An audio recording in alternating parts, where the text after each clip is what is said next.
Hello friends, welcome to the Focus English Academy. तो first of all जो friends इस channel पर first time videos देख रहे हैं वो नीचे दिए हुए बेल आइकन को दबाएं और ताकि और भी आने वाले ऐसे एजुकेशनल वीडियो आपको इसी तरह से मिल पाए। अब हम बात करते हैं standard 10th subject science chapter number 14 sources of energy. In the last lecture, we have discussed about the improvement in the technology for the using the conventional source of the energy. और ये topic का एक point यानी कि wind energy वो अभी हमारा बाकी रह गया था। ओके, तो in this lecture we will discuss about the wind energy and alternative और non conventional source of the energy. तो first of all let we start wind energy. The first, the unique heating of the land mass and water bodies by the solar radiations generate the air movement and cause wind to blow. Okay, the unique heating of the land mass and the water bodies are the solar radiation. Okay, यानी कि जो water bodies उसका radiation because of radiation से heat up होता है तो उसकी वजह से यहाँ पे क्या होता है तो विंड ब्लो करता है, उसकी मोमेंट आती है। नंबर टू, तो काइनेटिक एनर्जी, अब मैं बताए कि जब विंड ब्लो करता है तो उसके अंदर क्या होती है काइनेटिक एनर्जी होती है। जो काइनेटिक एनर्जी होती है वो कहां पे यूज होती है? The kinetic energy of the wind can be use number one two generate the electricity bye turning the rotor of the turbine. Turbine का जो रोटर है उसे हम घुमाकर उसके अंदर से इलेक्ट्रिसिटी जनरेट कर सकते हैं। Number two, to lift water from the well. Well यानी कि कुआं में से वाटर को बाहर निकालने के लिए काइनेटिक एनर्जी यूज होती है। Number three, to turn the flour mills. Flour mills को मूवमेंट करने के लिए, उसको घुमाने के लिए भी क्या विंड एनर्जी यूज होती है। तो अब यहां पे बात करनी है फ्लोर मिल्स के बारे में। But the output of a single wind mills is quite small to a number of wind mills are the erected over a large area is called wind energy farm. क्या बताया यहाँ पे? But the output of a single wind mills is a quite, यानी कि एक wind mill होगी तो उसकी जो एनर्जी होगी कैसी होगी? बहुत कम होगी। कैसी होगी? बहुत कम। Small number of wind mills are erected और a large is called wind energy farm, यानी कि एक की बहुत स्मॉल क्वांटिटी होगी तो उसकी वजह से हमें क्या करने का बहुत सारे हमें ऐसे विंड मिल्स लगाने पड़ेंगे कोई एरिया में। तो जहां जो एरिया में इतने सारे बहुत सारे विंड मिल्स लगाए होते हैं तो हम क्या बोल सकते हैं? विंड एनर्जी फार्म बोल सकते हैं। और उसके लिए हमें मिनिमम विंड की स्पीड चाहिए। The minimum wind speed for the wind mill to serve as a source of energy is 15 to 20 kilometre per hour, यानी कि minimum 50 to 20 kilometre per hour की स्पीड होगी तो ही वहां पे विंड मिल्स जो है वो प्रॉपरली वर्कआउट कर पाएंगे और उसके वजह से हमें क्या मिल पाएगी? एनर्जी मिल सकती है। Now we will discuss about the advantages and disadvantages. Number one, first the windmills is totally eco-friendly, यानी कि environmental pollution का कोई यहाँ पे problems नहीं आएगा। Number two, the efficient source of the renewable energy, यानी कि ये जो यहाँ पे हमें विंड एनर्जी है वो कैसी है? रिन्यूएबल, काफी लंबे वक्त से हमें मिलती रही है और काफी लंबे वक्त पर हमें मिलती ही रहेगी। I think it's continuous for the earth, जहां तक अर्थ है वहां तक वो होगी। Number three, no recurring expense for the productions of the electricity। Electricity को प्रोडक्शन के लिए और कोई एक्सपेंस की जरूरत नहीं है। ये हुए तो उसके three advantage. First of all तो इको फ्रेंडली है। Number two, efficient source of the renewable energy, यानी कि रिन्यूएबल एनर्जी है और एक्स्ट्रा कोई उसका एक्सपेंस भी नहीं है। अब बात करते हैं हम उसके डिसएडवांटेज की। तो number one, The wind energy farms need a large area of the land, उसके लिए हमें बहुत सारी जमीन चाहिए। Number two, difficulty in the getting regular wind speeds of the 15 to 20 kilometre per hour, यानी कि जनरली ऐसे एरिया, बहुत कम ऐसे एरिया होते हैं जहां पर जो विंड होती है उसकी स्पीड कंटिन्यू सेम रहती है। तो ऐसी एक डिसएडवांटेज है कि difficult in the getting the regular wind speed of, यानी कि regular 50 to 20 kilometre per hour की जो विंड रहती है वो मिल पाना बहुत मुश्किल है। Number three, initial cost of the establishing wind energy farm is very high, यानी कि इनिशियल एक बार हमें एस्टैब्लिश करना है तो उसके लिए हमें बहुत सारा एक्सपेंस करना पड़ेगा। आफ्टर दैट उसका जो एक्सपेंसिंग वो तो हमने यहाँ पे देखा है कि रिकरिंग एक्सपेंस तो उसका बहुत कम है, लेकिन initial cost of the establishing is a very high. Number 4, the high level of the maintenance of the blades of the windmill. windmill की जो ब्लेड होती है उसकी मेंटेनेंस बहुत हाई होती है। तो ये चार उसके डिसएडवांटेज हुए। Wind energy farms need to a large area, यानी कि लार्ज एरिया चाहिए, स्पीड मेंटेन होनी चाहिए। नंबर 3, जो उसका इनिशियल एस्टैब्लिश का जो एक्सपेंस है वो बहुत हाई है, और मेंटेनेंस जो उसका ब्लेड का है वो भी बहुत हाई है। ओके, तो ये यहां पे कंप्लीट हुआ पूरा point, the improvement in the technology for the using conventional sources of the energy, and now we will discuss about the alternative or non conventional source of the energy, यानी कि जो conventional नहीं है। Okay, ऐसे source के बारे में हम बात करेंगे।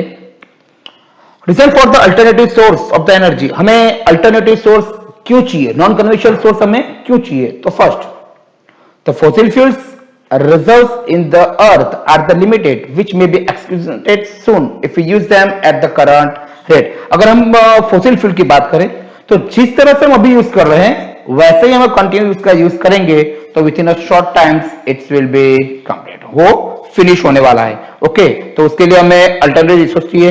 Number 2, reduce the pressure on the fossil fuels making them last a much longer time।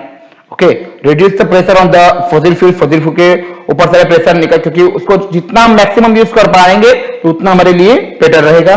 तो उसके लिए भी, यानी कि हमें कोई अल्टरनेटिव सोर्स मिल गया तो हम क्या करेंगे, तो अल्टरनेटिव सोर्स का यूज ज्यादा करेंगे और उसका यूज कम करेंगे ताकि लॉन्ग टाइम तक हम फॉसिल फ्यूल को यूज कर सके। Number 3, to reduce the pollution level and to save the environment, यानी कि जो हम फॉसिल फ्यूल्स यूज करते हैं, बाकी सारे जो हमारे सोर्सेज को यूज करते हैं, तो उसके अंदर से हमें क्या मिलता है, यहाँ पे बहुत सारा एनवायरमेंटल पॉल्यूशन होता है। तो हमें ऐसे सोर्सेज फाइंड आउट करना है जिसकी वजह से क्या होगा, पोल्यूशन का लेवल रिड्यूस होगा, यानी कि फॉसिल फ्यूल्स को हम कम यूज करेंगे तो उसका पोल्यूशन का जो प्रॉब्लम है वो भी रिड्यूस होगा। ओके, तो ऐसे हमारे पास 4 पॉइंट्स है energy. First, number 1 is the solar energy, number 2 energy from the sea, number 3 geothermal energy, and number 4 nuclear energy. ये 4 पॉइंट्स जो हमारे alternative source of the energy हैं। First one is the solar energy, second one is the energy from the sea, 3 number is geothermal energy, and 4 number is the nuclear energy. Okay, 4 topics को हम dip में study करेंगे। तो let's start first with the solar energy. Solar energy, sun is the ultimate source of the energy and energy obtained from the sun is called solar energy। sun एक ऐसा source है जहां पे हमें ultimately from the last 4.5 million years से हमें continuous वहां पे एनर्जी मिल पा रही है। Energy obtain from the sun is called solar, जो सन में से हमें जो एनर्जी मिल रही है उसे हम क्या बोलेंगे, सोलर एनर्जी। अब सोलर एनर्जी के डिवाइस है वो भी बहुत सारे, हम यहाँ पे कुछ प्रॉपर बात करने। Device there are solar energy are, first one is solar cooker जो जनरली हम यूज करते हैं, solar water heater and solar cell. ये 3 टॉपिक के बारे में हम डिप में डिस्कस करेंगे। अब first one is solar heating device. तो कौन से हैं सोलर हीटिंग डिवाइस, जो किस तरह से वर्कआउट करते हैं? They use a black painted surface because the black surface absorbs the more heat as compared to the white or other surface। जो सोलर हीटिंग डिवाइस है उसकी जो सरफेस होती है एब्जॉर्ब करने की, वो सरफेस कौन सी कलर की होती है? वो ब्लैक कलर की होती है, बिकॉज ब्लैक कलर की जो एफिशिएंसी है एब्जॉर्ब करने की वो व्हाइट से कैसी है, बहुत ज्यादा। Number 2, use of glass plate because it's allowed to infrared radiation to enter throughout it but does not allow the radiation to exit throughout it, cause the more greenhouse effects that the result in the increasing the temperature। Okay, उसके ऊपर वहां पे हम क्या रखेंगे, glass रखेंगे, that's why जो heat है वो इनसाइड जा पाएगी लेकिन इनसाइड से आउटसाइड नहीं आ पाएगी, और बिकॉज ऑफ दैट उसकी वजह से क्या होगा, इनसाइड टेम्परेचर मेंटेन होगा और धीरे धीरे धीरे इंक्रीजिंग होता जाएगा। तो ये 2 पॉइंट हुए सोलर हीटिंग डिवाइसेस के। फर्स्ट वन क्या हुआ कि उसकी जो सरफेस होती है वो ब्लैक होती है बिकॉज उसका एब्जॉर्बिंग पावर बहुत ज्यादा है, और नंबर 2 उसके ऊपर हम क्या लगाएंगे, जो भी डिवाइस होगा उसके ऊपर ग्लास लगाएंगे, जैसे उसके अंदर ग्रीन हाउस इफेक्ट होगी और इनसाइड जो हीट है वो क्या होगा, इंक्रीमेंट होगा। अब बात करते हैं सोलर कुकर के बारे में। सोलर कुकर, उसका first type box type solar cooker. It consists of the rectangle box which is made of the wood और plastic which is a painted dull black. Okay, inside इसके अंदर कौन सा colour रखा होगा? ब्लैक रखा होगा. कैसा रखा होगा? ब्लैक. और या तो प्लास्टिक या तो वुड का बना हुआ, बिकॉज इट्स बोथ. वो कैसे हीट के नॉन कंडक्टर है, दैट्स व्हाई उसके अंदर से हीट बाहर जा सकती नहीं है. अगर हम कोई मेटल का बनाएंगे तो हीट वहां से बाहर निकल जाएगी, because metal is the conductor of the energy, conductor of the heat. तो यहां पे हमें जो बॉक्स बनाना है, बॉक्स या तो प्लास्टिक में से या तो wood. Number 2, the inner walls of the box are the painted black to increase the heat absorption. Heat का एब्जॉर्प्शन ज्यादा हो पाए, इसलिए इनसाइड की जो वॉल है उसे हमें कैसे रखनी है? Black. Solar cookers are the covered with the glass plate and have the mirror to focus on the rays of the sun and achieve the higher temperature. Maximum temperature के लिए हमें करना है उसके ऊपर, सोलर के ऊपर हमें एक ग्लास लगाना है और एक मिरर भी ऐसा सेट करना है ताकि जो सनलाइट है वो sunlight mirror through out reflect होके और डायरेक्ट कहां पे जाए? सीधा सोलर कुकर के इनसाइड जाए. And number 4, the temperature inside the box increases 100 अंश सेल्सियस to 140 अंश Celsius in the 2 to 3 hours. जो सोलर कुकर होते हैं उसका जो temperature in the 2 to 3 hours approximately 100 to 140 अंश सेल्सियस तक बढ़ जाता है. ओके, तो यहां पे हमने बात की सोलर कुकर की. तो first of all is the consist of the rectangle box which is यानी कि जो बॉक्स बनाना है वो बॉक्स या तो वुड या तो plastic. The inner wall of the box are the painted black to increase heat absorption. Inside की जो उसकी वॉल है वो कैसी होनी चाहिए? ब्लैक होनी चाहिए. और वहां पे ऊपर मिरर लगाना है, सॉरी ग्लास लगाना है, और ग्लास के एक साइड पर क्या लगाना है? मिरर, ताकि एनर्जी जो सोलर एनर्जी है वो टोटली मिरर तो रिफ्लेक्ट होकर कहां पर जाए? Inside. Temperature inside the box is increases 100 अंश सेल्सियस टू 140 अंश. 2 to 3 आवर में उसका टेम्परेचर 100 to 140 अंश सेल्सियस तक बढ़ सकता है. नाउ उसके advantages and disadvantages. Number 1, the save precious fuels like coal, LPG and kerosene.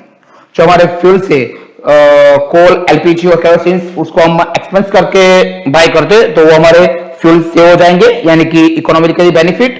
Number 2, do not produce the smoke, यानी कि स्मोक नहीं होता तो एनवायरमेंटल भी पोल्यूशन नहीं होता. Number 3, nutrition of the food do not gate destroy while the cooking. Generally हम जो कुक करते हैं, यानी कि उसको हम रोस्ट करते हैं या तो फ्राई करते हैं, तो उसके अंदर जो न्यूट्रिशन होते हैं वो जनरली क्या होता है? बहुत सारे न्यूट्रिशन लूज हो जाते हैं. तो ऐसे यहाँ पे ऐसा तो कुछ होने वाला नहीं है, तो उसके अंदर जो न्यूट्रिशन रहेंगे वो भी डिस्ट्रॉय होंगे नहीं. Number 4, up to 4 food items can be cook at the same time. उसके अंदर 4 बॉक्स होते हैं. 4 बॉक्स होने के लिए क्या है? तो 4 आइटम्स एक साथ हम बना पाएंगे. तो ये उसके 4 advantage. First of all, save the precious fuel like a coal, LPG, kerosene. Number 2, do not produce a smoke. Number 3, nutrition of the food do not get the destroy while the cooking, यानी कि nutrition destroy नहीं होते और one times एक साथ हम 4 food बना सकते हैं. ये उसके एडवांटेजेस हुए. क्या हुए? Advantages. Now we will discuss about the disadvantages. Number 1, the solar cooker can not be used during the night. Night में हम यूज नहीं उसे कर सकते, बिकॉज नाइट में सोलर एनर्जी हमें मिल पाती नहीं. If the day sky is covered with the clouds, even then the solar cooker is not be used. यानी कि मानसून सीजन में हम उसको यूज नहीं कर पाएंगे. Direction of the reflector of the solar cooker changed from the time to time to keep it facing the sun. उसका जो मिरर हमने उसकी जो कंस्ट्रक्शन थी उसके में देखा कि उसके में क्या लगाना है? मिरर लगाना है. वो जो मिरर है वो मिरर हमें कहां पे लगाना है? मिरर को हमें सनलाइट की जो एग्जैक्टली सामने, मतलब उसकी फ्रंट साइड पे हमें लगाना है. तो जैसे जैसे सनलाइट की जो डायरेक्शन चेंज होती जाएगी तो वो मिरर भी हमें चेंज करना पड़ेगा time to time. Number 4, can not be use for a frying और पैकिंग पर्पज. फ्राइंग और पैकिंग हम उसके अंदर कर सकते नहीं है. तो ये हुए 4 उसके disadvantage. Number 1, solar cooker can not be use during the night. Night के वक्त उसे हम यूज नहीं कर पाते. Number 2, it's a day skies है, यानी कि मानसून के सीजन में different direction of the reflection of the solar cooker change from the time to time is keep the facing the sun. And number 4, cannot be used for the frying or baking purpose. frying और baking के लिए हम उसे use कर सकते नहीं. Okay, तो dear students, आज का ये टॉपिक हम यहाँ पे कंप्लीट करते हैं. आज हमने देखा कन्वेंशनल सोर्स का एक पॉइंट देखा, विंड एनर्जी, और नॉन कन्वेंशनल का एक पॉइंट देखा, सोलर में से हमने बात की सोलर कुकर. अब सोलर सेल और बाकी पॉइंट है वो हम नेक्स्ट लेक्चर में कंटिन्यू करेंगे. तो ये वीडियो 2 to 3 टाइम्स देखें, उसको बराबर समझे, नोट्स बनाइए उसके। ओके, और कुछ ना समझ आए तो आप डिस्क्रिप्शन बॉक्स में आप क्वेश्चंस पूछ सकते हैं। Okay, thank you very much.